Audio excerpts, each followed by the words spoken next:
بسم الله الرحمن الرحيم نحمده ونصلي على رسوله الكريم أما بعد فأعوذ بالله من الشيطان الرجيم بسم الله الرحمن الرحيم القارعة ما القارعة وما أدراك ما القارعة يوم يكون الناس كالفراش المبثوث وتكون الجبال كالعهن المنفوش فأما من ثقلت موازينه فهو في عيشة راضية وأما من خفت موازينه فأمه هاوية وما أدراك ما هي نار حامية صدق اللہ العظیم۔ حضرات سامعین کرام، پچھلے جمعے ہم لوگوں نے سورۃ القارعہ کی تفسیر سنی تھی، لیکن وقت کی تنگی کی وجہ سے ہم اس کو مکمل نہیں کر پائے تھے۔ چند معروضات اس سلسلے کی باقی رہ گئی تھی، جن کو انشاءاللہ آج کی اس مجلس میں پیش کرنے کی کوشش کروں گا۔ سب سے پہلے ہم ایک مرتبہ اور سورۃ القارعہ کا ترجمہ سن لیتے ہیں۔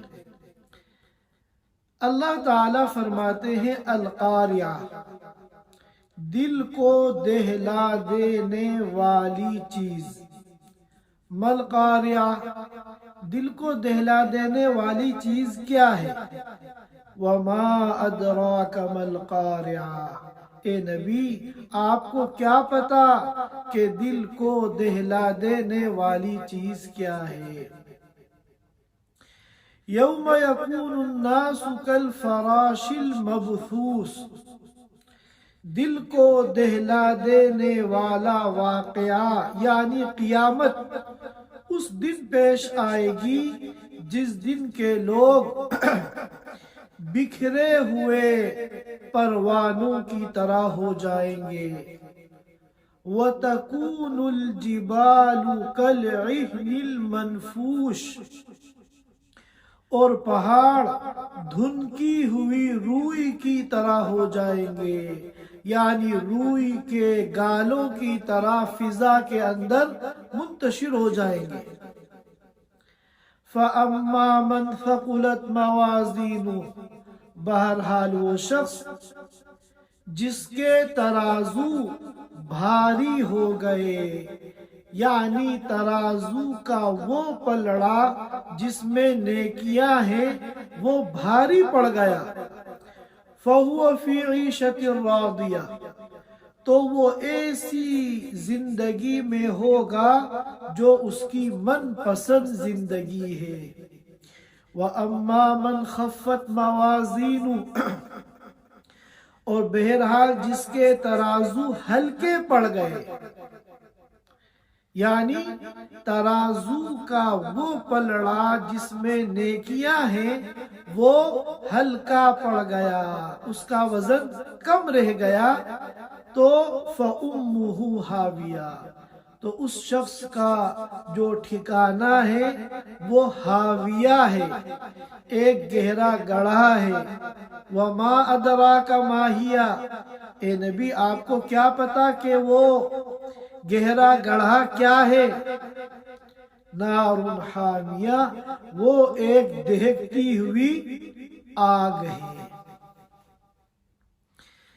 اس صورت میں اللہ تعالیٰ نے چھوٹے چھوٹے جملوں کے اندر انتہائی مؤثر انداز میں انسانیت کو باخبر کیا ہے کہ دیکھو اگر تم یہ چاہتے ہو کہ تمہاری آخرت کی ہمیشہ ہمیش کی زندگی تمہاری من پسند زندگی ہو، خوشگوار زندگی ہو، مزے والی زندگی ہو، تو اپنے اعمال میں وزن پیدا کرنے کی اس دنیا کی زندگی میں فکر کر لو۔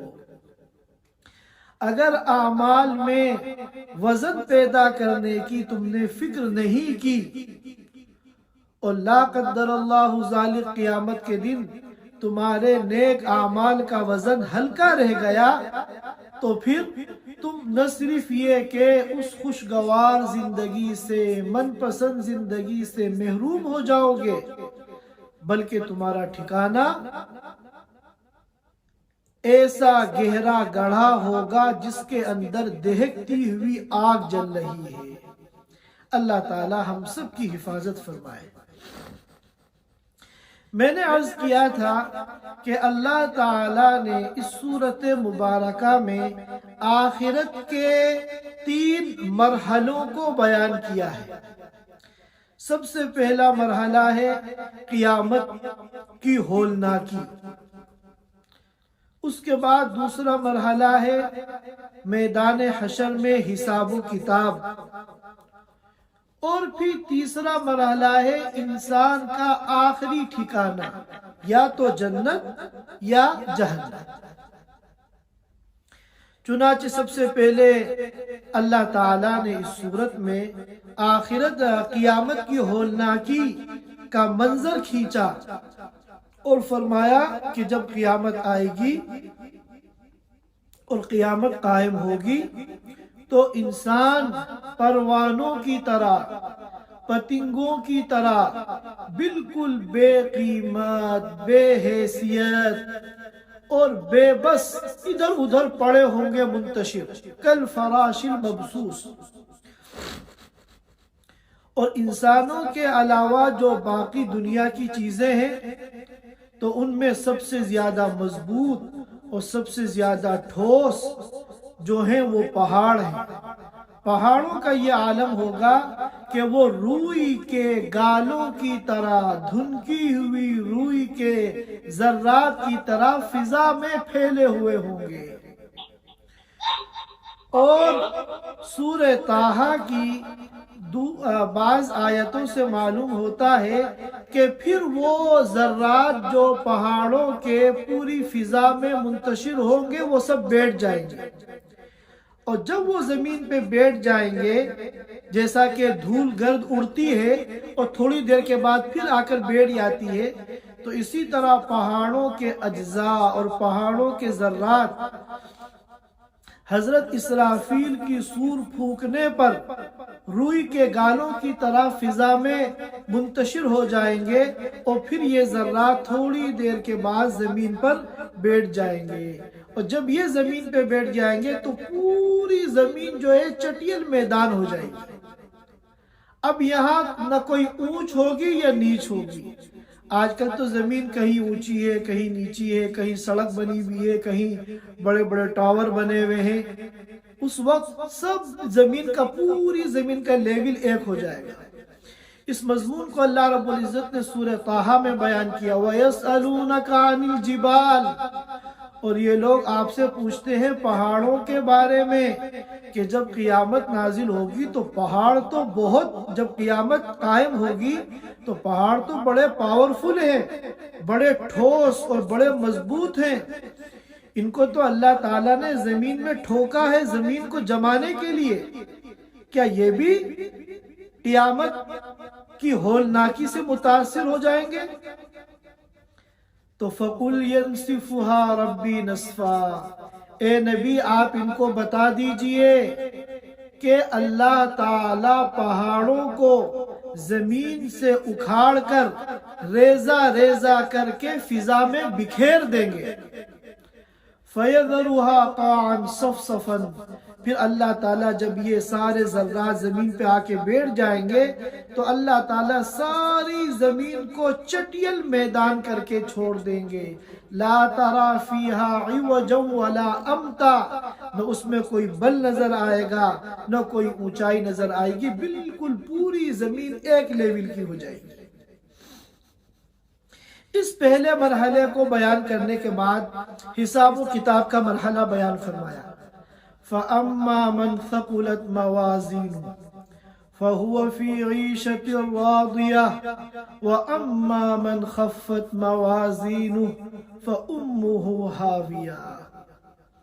جس کے اعمال ترازو میں بھاری پڑ جائیں گے وہ مزے کی زندگی میں ہوگا، کیونکہ اس کا ٹھکانہ جنت ہے.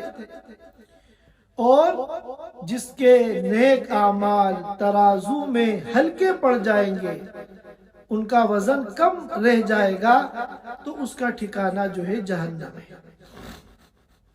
اب سوال یہ پیدا ہوتا ہے کہ اللہ تعالیٰ نے بجائے واحد کے جمع کا صیغہ استعمال فرمایا، میزان نہیں کہا بلکہ موازین کہا. موازین جو ہے یہ میزان کی جمع ہے. میزان کہتے ہیں ترازو کو. وزن یزین وزنن کے معنی آتے ہیں کسی چیز کو تولنا، وزن کرنا.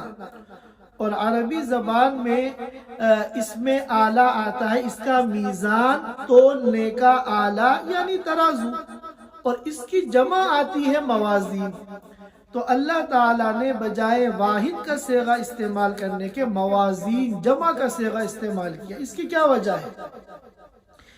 تو بعض علماء کرام نے تو فرمایا کہ ممکن ہے قیامت کے دن ترازو بہت سارے ہوں اور مختلف اعمال کو تولنے کے لیے الگ الگ ترازو ہوں.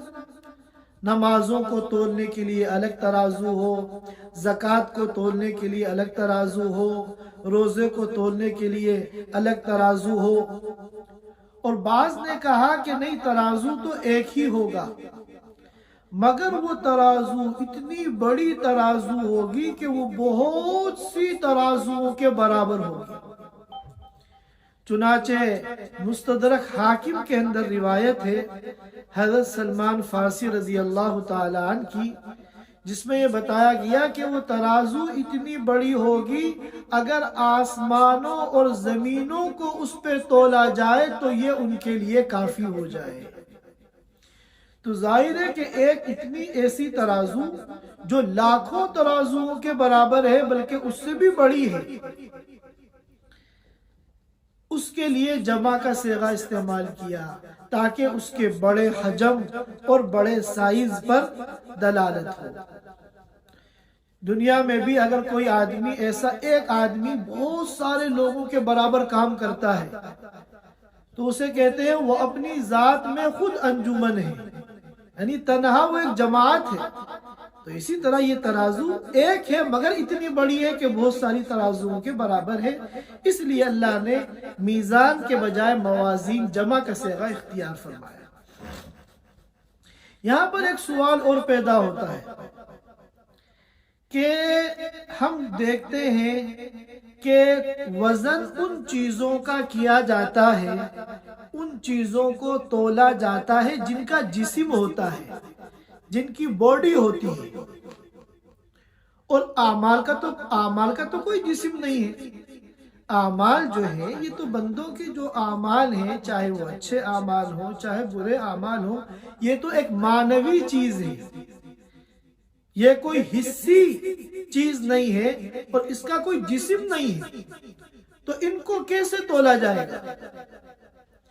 تو یہ سوال ایسا تھا کہ پرانے زمانے میں جب یہ سوال ہوتا تھا تو اس دور کے علماء کرام کو جواب دینے کے لیے تعویل کرنی پڑتی تھی. لیکن آج کے دور میں، سائنس کے اس دور میں اور ماڈرن دنیا کے اس دور میں کسی تعویل کی کوئی ضرورت نہیں ہے.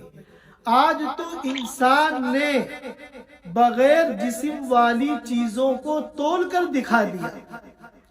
اب جیسے حرارت ہے، ٹمپریچر ہے، تو آج انسان نے ٹمپریچر کو تول کر دکھا دیا، ایسی مشینیں ایجاد ہو گئی، آلات ایجاد ہو گئے کہ کتنے ڈگری ٹمپریچر ہے یہ معلوم ہو جاتا ہے۔ اسی طرح آواز ہے، وولیوم، اس کا بھی کوئی جسم نہیں ہے، لیکن آج اس کو بھی انسانوں نے تول کر دکھا دیا۔ ایسے آلات ایجاد ہو گئے ہیں جو وولیوم کی مقدار کو بتا دیتے ہیں کہ کتنی آواز ہے اور کتنی نہیں ہے۔ تو جب انسان بغیر جسم والی چیز کو تول سکتا ہے، اس کی مقدار کو بیان کر سکتا ہے، تو اللہ تعالیٰ تو خالق کائنات ہے، ان کے لیے پھر اعمال کو تولنا اور اس کی مقدار کو اور کمی زیادتی کو بیان کرنا یہ کوئی مشکل کام نہیں۔ تیسرا اور آخری سوال اس آیت کے متعلق وہ یہ ہے کہ اعمال میں وزن کیسے پیدا ہوتا ہے۔ یہ بہت قیمتی مضمون ہے اور بہت اہم مضمون ہے، اس کو بہت اہتمام کے ساتھ اور بہت توجہ کے ساتھ سننے کی ضرورت ہے، کیونکہ اس مضمون کو نہ جاننے کی وجہ سے بہت سے لوگ ایسے ہوں گے جنہوں نے دنیا میں بہت نیک کام کیے، ان کی زندگی اعمال صالحہ سے بھری ہوئی ہے، لیکن قیامت کے دن جب ان کے اعمال کو تولا جائے گا تو ان کے ان اعمال کے اندر کوئی وزن نہیں ہوگا اور ان کا ٹھکانہ جو ہے جہنم ہو جائے گا۔ لہذا اعمال میں وزن کیسے پیدا ہوتا ہے، اس کو ہمیں اچھی طرح آج کی اس مجلس کے اندر سمجھنا ہے، تاکہ ایسا نہ ہو کہ نادانی میں ہم لوگ آخرت میں خسارے میں پڑ جائیں۔ دیکھیے، اعمال میں وزن پیدا کرنے کے لیے 3 شرطیں ہیں۔ سب سے پہلی شرط ہے ایمان۔ ایمان کے بغیر کسی عمل کے اندر کوئی وزن نہیں ہے۔ دوسری شرط ہے اخلاص۔ اخلاص کے بغیر عمل میں کوئی وزن نہیں ہے۔ اور تیسری شرط ہے جس کو احادیث مبارکہ میں صدق کے لفظ سے بیان کیا گیا ہے، صاد دال قاف، صدق، اور مراد ہے اس سے اتباع سنت اور اتباع شریعت۔ معلوم ہوا کسی بھی عمل میں وزن پیدا کرنے کے لیے کہ جب قیامت کے دن ترازو میں اعمال کو تولا جائے گا تو کس طرح ہمارے نیک اعمال کا وزن زیادہ ہو جائے اور وہ پلڑا بھاری ہو جائے اور ہمارے لیے کامیابی کا اور جنت کا اور من پسند زندگی کا فیصلہ ہو جائے، اس کے لیے بنیادی شرطیں کتنی ہیں؟ 3۔ نمبر 1 ایمان، نمبر 2 اخلاص، اور نمبر 3 اتباع سنت اور اتباع شریعت۔ ایمان کے بغیر کسی عمل کی کوئی حیثیت نہیں ہے۔ اور ہم جو دنیا میں دیکھتے ہیں کہ بہت سے غیر مسلم نیک اعمال کرتے ہیں، اچھے کام کرتے ہیں، وہ سماجی خدمت کرتے ہیں، رفاہی کام کرتے ہیں، خدمت خلق کرتے ہیں، لوگوں کے کام آتے ہیں، تو یہ جو ان کے نیک کام ہیں، چونکہ ایمان والی شرط ان کے ساتھ نہیں، ان کے پاس نہیں ہے، یہ غیر مسلم ہے، لہذا اللہ تعالیٰ ان کے ان نیک کاموں کا بدلہ ان کو دنیا ہی میں دے دیتے ہیں۔ چنانچہ یا تو اس کی وجہ سے ان کو مال و دولت مل جاتا ہے، زندگی میں خوشحالی آ جاتی ہے، یا کم از کم ان کی ترقی ہو جاتی ہے، ان کی شہرت ہو جاتی ہے، ان کی ناموری ہو جاتی ہے، ان کی معاشرے میں عزت ہو جاتی ہے، وہ قدر کی اور عزت کی نگاہوں سے معاشرے میں دیکھے جاتے ہیں۔ تو دنیا ہی میں اللہ تعالیٰ کسی نہ کسی شکل میں ان کے نیک کاموں کا اجر دے دیتے ہیں، لیکن چونکہ ان کے پاس ایمان نہیں ہے تو چاہے انہوں نے کتنی سماجی خدمت کی ہو، کتنے رفاہی کام کیے ہو اور کتنی خدمت خلق کی ہو، قیامت کے دن ان کے عمل میں کوئی وزن نہیں ہوگا۔ اللہ تعالیٰ فرماتے ہیں سورہ فرقان میں وَقَدِمْنَا إِلَى مَا عَمِلُوا مِنْ عَمَلٍ فَجَعَلْنَاهُ هَبَاءً مَنْثُورًا، کہ ان کافروں کے کیے ہوئے اعمال کا جب ہم فیصلہ کرنے پر آئیں گے قیامت کے دن، فَجَعَلْنَاهُ هَبَاءً مَنْثُورًا، تو ان کے اعمال کو اڑتی ہوئی گرد و غبار کی طرح بے وزن بنا دیں گے، اڑتی ہوئی گرد و غبار کی طرح فَجَعَلْنَاهُ هَبَاءً مَنْثُورًا، اس کو اڑتی ہوئی گرد آلود کی گرد و غبار کی طرح بے وزن بنا دیں گے۔ یہ بے وزن کیوں ہے؟ دنیا میں تو بڑے اچھے اچھے کام کیے تھے، کیوں؟ اس لیے کہ اعمال میں وزن پیدا کرنے والی جو پہلی اور بنیادی شرط ہے ایمان، اس شرط کو انہوں نے پورا نہیں کیا۔ دوسرے نمبر پہ ہے اخلاص۔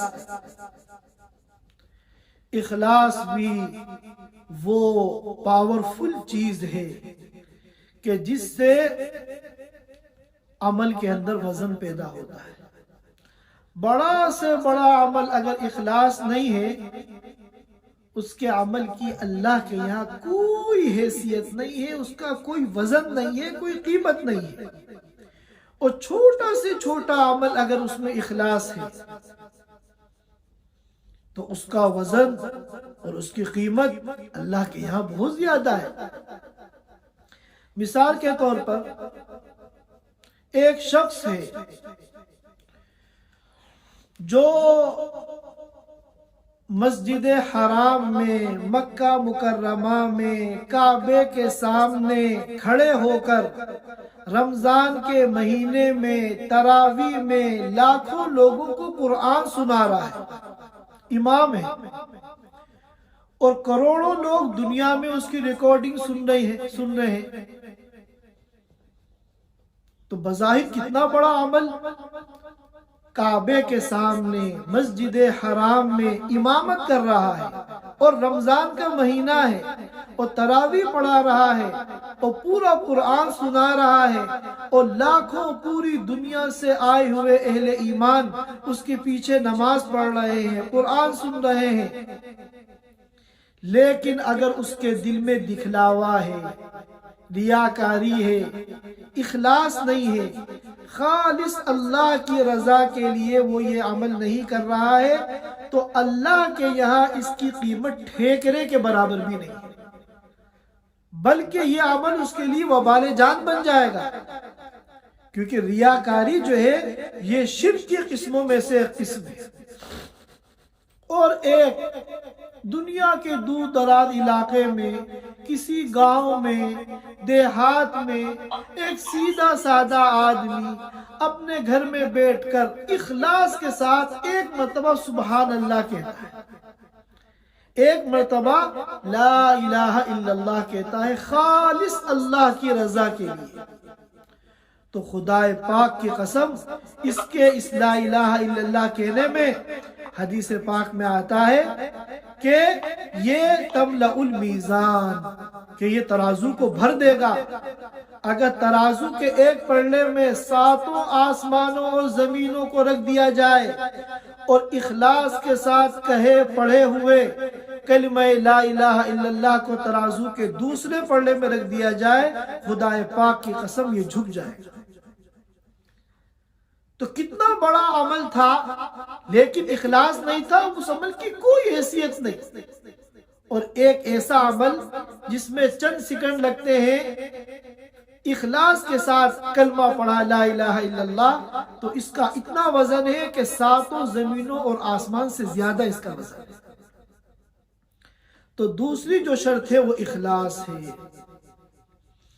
اسی لیے حدیث پاک میں آتا ہے لا تحقرن من المعروف شیئا، نیکی کے کسی ادنا سے کام کو بھی حقیر مت سمجھو، کیونکہ فی نفسی ہی کوئی کام نہ بڑا ہوتا ہے نہ چھوٹا ہوتا ہے، نہ بھاری ہوتا ہے نہ ہلکا ہوتا ہے۔ اعمال میں وزن پیدا کرنے والی جو چیز ہے وہ اخلاص ہے۔ بعض مرتبہ کوئی بظاہر چھوٹا سا عمل ہوتا ہے نیکیوں میں سے، اور دل میں خیال آتا ہے کہ اس کام کو کر لے، تو شیطان بہکاتا ہے، کہہ رہے یہ تو معمولی سا عمل ہے۔ مثال کے طور پر ہم روزانہ اقامت کے وقت مسجد جاتے ہیں، ایک دن ہم بالکل فارغ ہیں، کوئی کام نہیں ہے، خالی بیٹھے ہوئے ہیں، اور اذان کے بعد یعنی نماز سے 20 منٹ پہلے ہم مسجد جا سکتے ہیں، تو دل میں خیال آیا کہ چلو مسجد چلے جاتے ہیں، خالی بیٹھے ہیں، کچھ قرآن شریف پڑھ لیں گے، ذکر کر لیں گے، تلاوت کر لیں گے، دعا مانگ لیں گے۔ تو شیطان بہکاتا ہے، کیا ضرورت ہے جانے کی، کوئی فرض یا واجب تو ہے نہیں پہلے جانا، اقامت جب ہوگی تب چلے جانا، تکبیر اولیٰ سے نماز تو مل ہی جائے گی تمہیں۔ تو یہ جو بظاہر دیکھنے کے میں چھوٹے کام نظر آتے ہیں، ان کو کسی کو حقیر نہیں سمجھنا چاہیے، کیونکہ جو چھوٹے کام ہوتے ہیں ان میں اخلاص کا امکان زیادہ ہوتا ہے، اور اخلاص کا امکان جب زیادہ ہوتا ہے تو اس میں وزن سب سے زیادہ ہو جاتا ہے۔ اسی لیے کسی حقیر کام کو یہ سمجھ کے کہ یہ چھوٹا ہے چھوڑنا نہیں چاہیے، ممکن ہے اس میں اخلاص اتنا ہو کہ وہ سارے اعمال پہ بھاری پڑ جائے، جیسا کہ حدیث شریف میں آتا ہے کہ ایک عام آدمی تھا گنہگار، اس نے ایک پیاسے کتے کو کنویں میں سے پانی نکال کے پلا دیا۔ اب یہ ایسا چھوٹا سا عمل ہے کتے کو پانی پلانے کا کہ اس میں کوئی ریاکاری نہیں، دکھلاوا نہیں، اس نے صرف اللہ کی رضا کے لیے کہ یہ کتا بھی اللہ کی مخلوق ہے لہذا میں اس کو پانی پلا دوں گا تو اس کی جان بچ جائے گی ورنہ پیاس سے مر جائے گا، تو اللہ نے اس کے اس عمل میں اتنا وزن پیدا کیا، اتنا وزن پیدا کیا کہ تنہا یہ عمل اس کی نجات کا ذریعہ بن گیا، اللہ نے اس کو جنت میں داخل کر دیا۔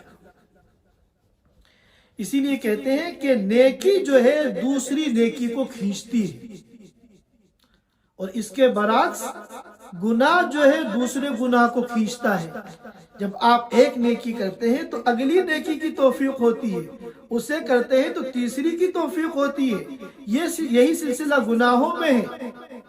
اس لیے کسی بھی چھوٹے سے چھوٹے عمل کو نظر انداز نہ کریں، نہ جانے کس اخلاص سے ہم وہ عمل کر لیں اور اللہ اس کو ہماری نجات کا ذریعہ بنا دے، اور اس ایک عمل کی وجہ سے ہمارا قیامت کے دن بیڑا پار ہو جائے۔ اسی لیے علماء کرام نے فرمایا کہ دل میں جو نیکی کا خیال آتا ہے اس کو وہ لوگ کہتے ہیں وارد۔ فرماتے ہیں کہ دل میں جو نیکی کا خیال آتا ہے اس کی جو مثال ہے وہ ایک مہمان کی طرح ہے۔ دیکھیے آپ کے گھر میں اگر کوئی مہمان آتا ہے، آپ اس کو عزت دیتے ہیں، اس کا اکرام کرتے ہیں تو مہمان پھر بار بار آتے ہیں، اور اگر آپ اس کو عزت نہ دیں، اس کا اکرام نہ کریں، اس کو دھتکار دیں تو پھر وہ مہمان دوبارہ نہیں آتا۔ تو اسی طرح نیکی کا اگر کوئی خیال دل میں آیا تو اب ہم یہ نہ سوچیں کہ یہ تو معمولی سی نیکی ہے چھوڑ دو، آج 10 منٹ پہلے مسجد چلے جائیں گے کیا فائدہ، اقامت میں تو پہنچ ہی جائیں گے ہم۔ کیوں؟ اس لیے کہ یہ ایسا مہمان ہے، اگر ہم نے اس کا اکرام کیا یعنی اس پر عمل کیا تو نیکی کا یہ خیال پھر بار بار آئے گا، اور اگر ہم نے اس کا اکرام نہیں کیا یعنی نیکی کے اس خیال پر ہم نے نیکی پہ عمل نہیں کیا تو پھر ایسا مہمان جس کو دھتکار دیا جائے وہ پھر بار بار نہیں آتا۔ لہذا ہمیں اس پر جو ہے نیکی کے کسی بھی کام کو چاہے کتنا چھوٹا ہو، ہم گھر سے باہر نکلے، کیلے کا چھلکا پڑا ہوا ہے تو دل میں خیال آیا کہ کوئی پھسل جائے گا،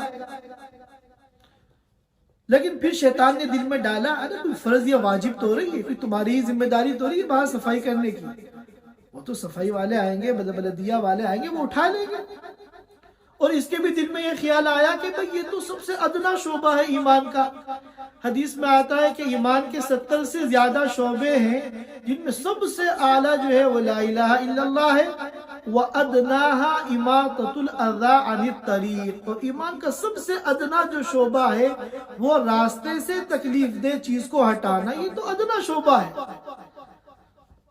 لیکن کیا پتا آپ کو کہ آپ اگر اس بظاہر جو ادنا شعبہ ہے ایمان کا آپ اس کو خالص اللہ کی رضا کے لیے کر لیں، اور یہی عمل ادنا شعبہ ہونے کے باوجود آپ کی زندگی کے سارے اعمال کے مقابلے میں وزن کے اعتبار سے بھاری پڑ جائے اور قیامت میں آپ کی نجات کا ذریعہ بن جائے۔ لہذا حدیث میں آتا ہے لا تحقرن من المعروف شیئا، نیکی کے کسی بھی کام کو حقیر نہ سمجھو، اور جتنا اللہ توفیق دے ہر نیکی کے عمل کو جس کا تمہیں موقع ملے اس کو کرنے کی کوشش کرو۔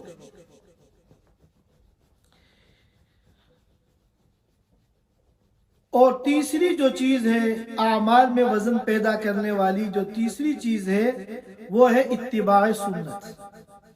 ہمارا ہر عمل جتنا سنت کے مطابق ہوگا، شریعت کے مطابق ہوگا، ہم اس عمل کے فرائض کو، واجبات کو، سنتوں کو، مستحبات کو، آداب کو سیکھ کر، سمجھ کر اس کی رعایت کرتے ہیں اس عمل کو کریں گے، اتنا ہی اس عمل کے اندر وزن پیدا ہوگا۔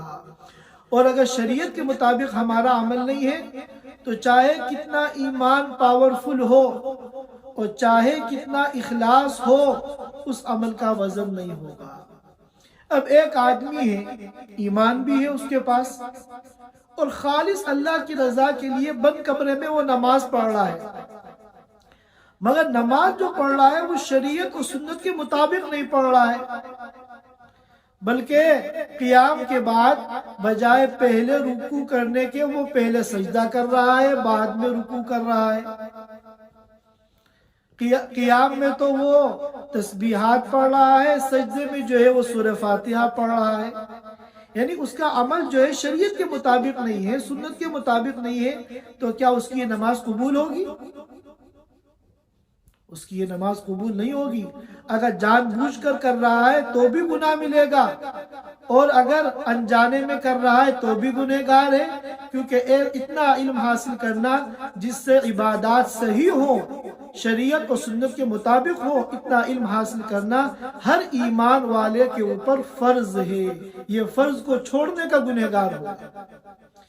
اسی لیے تو اللہ کے رسول صلی اللہ علیہ وسلم مشہور واقعہ ہے، تشریف فرما تھے مسجد نبوی میں، ایک شخص آیا اور اس نے نماز پڑھی، آپ دیکھتے رہے، نماز پڑھ کے وہ آپ کی خدمت میں آیا تو آپ نے فرمایا صلی فإنک لم تصلی، نماز دوبارہ پڑھو کیونکہ تم نے نماز نہیں پڑھی، تمہاری نماز نہیں ہوئی۔ وہ دوبارہ گیا، دوبارہ نماز پڑھی، آپ نے پھر اس کی نماز کو دیکھا، پھر آیا، آپ نے پھر فرمایا صلی فإنک لم تصلی، نماز جا کے دوبارہ پڑھو، تمہاری نماز نہیں۔ کئی مرتبہ جب ہو گیا تو اس نے عرض کیا اللہ کے رسول آپ ہی بتا دیے میری نماز کیوں نہیں ہوئی؟ تو پھر آپ نے اس کو بتایا کہ تعدیل ارکان نماز میں ضروری ہے، اطمینان کے ساتھ ارکان کو ادا کرنا کہ ہر رکن میں اعضاء اور جوارح انسان کے اپنی جگہ پرسکون ٹھہر جائے، پھر اگلے رکن میں جانا یہ ضروری ہے، اور تمہاری نماز میں یہ نہیں تھا، لہذا تمہاری نماز نہیں ہوئی، تم دوبارہ نماز پڑھو۔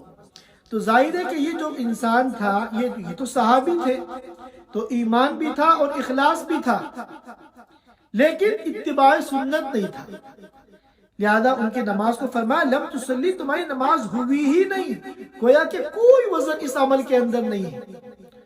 اور اللہ کے رسول نے فرمایا صلو کما رأیتمونی اصلی، کہ ایسی نماز پڑھو جیسے مجھے نماز پڑھتے ہوئے دیکھتے ہو۔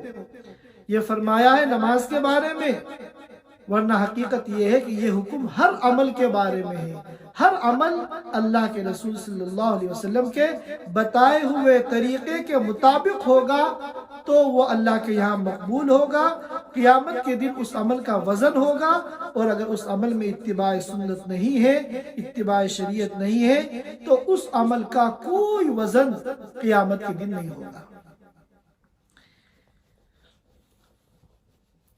اس کے بعد آخر میں جو جنت میں جانے کا اور جہنم میں جانے کا تذکرہ فرمایا ہے کہ جس کے نامہ اعمال باوزن ہو جائیں گے، بھاری ہو جائیں گے، وہ تو ایسی زندگی میں ہوگا جو من پسند زندگی ہے، اور جس کے نامہ اعمال نیکیاں ہلکی پڑ جائیں گی وہ اس کا جو ٹھکانہ ہے وہ جہنم ہے۔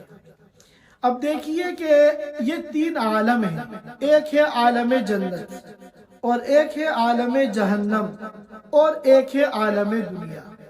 عالم جنت جو ہے ایسا عالم ہے جہاں راحت ہی راحت ہے، جہاں خوشیاں ہی خوشیاں ہیں، جہاں مزے ہی مزے ہیں، وہاں کی جو راحت ہے وہ کامل ہے۔ اور جہنم ایسی جگہ ہے، ایسا عالم ہے جہاں تکلیف ہی تکلیف ہے، پریشانی ہی پریشانی ہے، غم ہی غم ہے۔ تو جہنم کی جو تکلیف ہے وہ کامل ہے۔ اور دنیا ایسا عالم ہے کہ یہاں راحت بھی ہے اور یہاں تکلیف بھی ہے، لیکن یہاں کی راحت کامل نہیں ہے اور یہاں کی تکلیف کامل نہیں ہے۔ جنت کی جو راحت ہے وہ کامل ہے، جنت میں کوئی غم نہیں، کوئی ٹینشن نہیں، لا خوف علیہم ولا هم یحزنون۔ اور دنیا میں کتنا خوشحال آدمی ہو، کتنا پیسے والا آدمی ہو، غم اس کے ساتھ لگے ہوئے ہیں۔ بیمار وہ بھی ہوتا ہے، بیمار اس کے بیوی بچے بھی ہوتے ہیں، اس کی بھی ماں کا انتقال ہوتا ہے، اس کے بھی باپ کا انتقال ہوتا ہے، غم لگے رہتے ہیں۔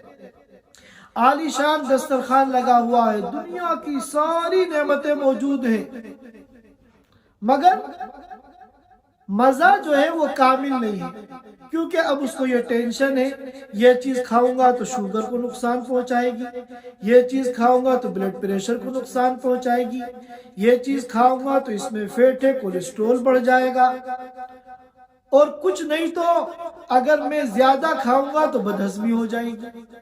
تو یہاں کی جو راحت ہے وہ کامل نہیں ہے، اس کے ساتھ غم لگے ہوئے ہیں، ٹینشن لگے ہوئے ہیں۔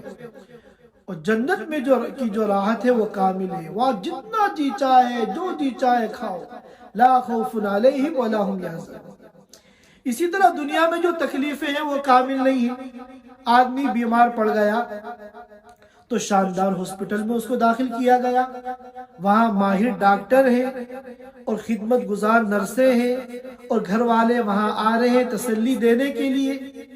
تو بیماری ایک تکلیف تو ہے، مگر اس کے ساتھ ساتھ یہاں دنیا میں راحت کی شکلیں بھی ہیں کہ ڈاکٹر ہیں، مستشفیٰ ہیں، نرسیں ہیں اور تسلی دینے کے لیے رشتہ دار ہیں، یہ راحت کی شکلیں بھی ہیں۔